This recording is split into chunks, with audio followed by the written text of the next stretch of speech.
बिहार की राजनीति में चिराग पासवान किस करवट बैठेंगे, इसको लेकर कुछ भी नहीं कहा जा सकता। खासकर उनके हालिया 2 बयान देखे तो आप इस बात का दावा कर सकते हैं कि चिराग पासवान की राजनीति इन दिनों किसी साफ रेखा में फिट नहीं बैठ रही। उनके बयानों से मिल रहे संकेतों में एक उलझन झलकती है। हम आपको ये रिपोर्ट दिखाए उससे पहले ये वीडियो देखिए। कोई वैकेंसी नहीं है।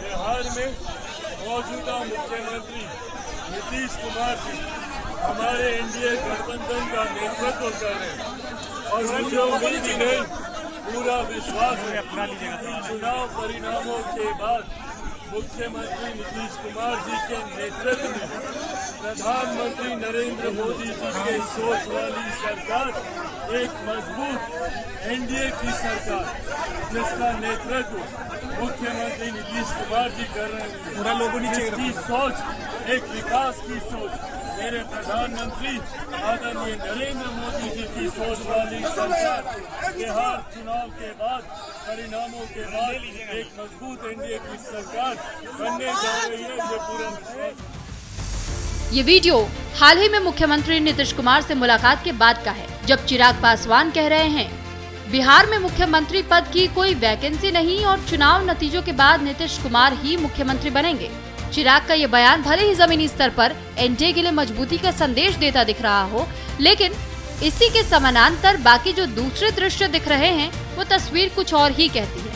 मुख्यमंत्री पद की वैकेंसी खाली नहीं होने की बात करने वाले चिराग पासवान और उनकी पार्टी लोक जनशक्ति पार्टी के पोस्टर जब पटना की गलियों में लगते हैं तो उनमें चिराग को बिहार का मुख्यमंत्री बनाने की मांग की जाती है, जो केवल स्थानीय नेताओं की भावना नहीं लगती, बल्कि बिहार को चाहिए चिराग, दंगा फसाद न बवाल, बिहार का सीएम चिराग जैसे नारे अपने आप में एक सियासी एजेंडा बोलते हैं, जिसकी तस्वीर गढ़ते चिराग खुद देखे जाते हैं। दिलचस्प बात तो यह है कि चिराग पासवान खुद भी बार बार ये दोहराते हैं कि बिहार मेरी प्राथमिकता है, मेरा सपना है कि बिहारी युवा को बाहर ना जाना पड़े।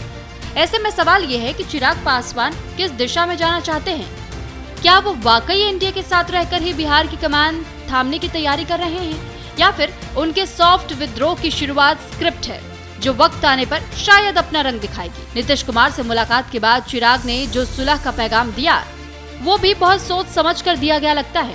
उन्होंने कहा है कि 2020 की परिस्थितियों में से अब कोई शिकायत नहीं है, दरारें भी भर चुकी हैं, अब हम एक नई इमारत खड़ी करने की ओर बढ़ रहे हैं। उनके इन शब्दों से ये स्पष्ट है कि चिराग अब खुद को 2020 वाले बागी नेता की छवि से बाहर निकालना चाहते हैं और एनडीए में स्थायी जगह सुनिश्चित करना चाहते हैं। हालांकि पार्टी के भीतर और बाहर उनके समर्थक लगातार उन्हें सीएम फेस के तौर पर पेश कर रहे हैं। चुनाव लड़ने को लेकर भी चिराग का रवैया भ्रम पैदा करता है।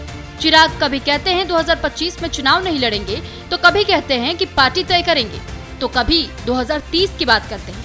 यानी सब कुछ रणनीति पर टिका है, जिसका असली खाका चुनाव के नजदीक ही साफ होगा।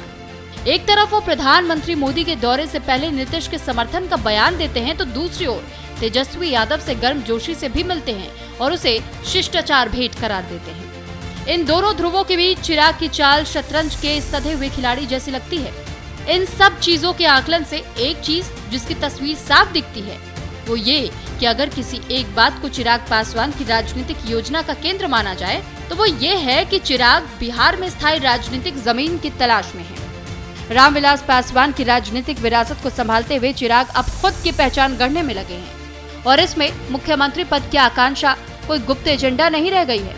ऐसे में कहना गलत ना होगा कि चिराग पासवान की राजनीति फिलहाल 2 ध्रुवों के बीच संतुलन साधने की कोशिश कर रही है और गठबंधन में विश्वसनीय सहयोग की भूमिका और दूसरी ओर मुख्यमंत्री पद की सार्वजनिक आकांक्षा उनका अगला कदम ये तय और साफ करेगा कि वो किस ध्रुव की ओर बढ़ रहे हैं। और तब तक बिहार की राजनीति चिराग की इस बातों बयानों की बाजीगिरी को गौर से देखती रहेगी।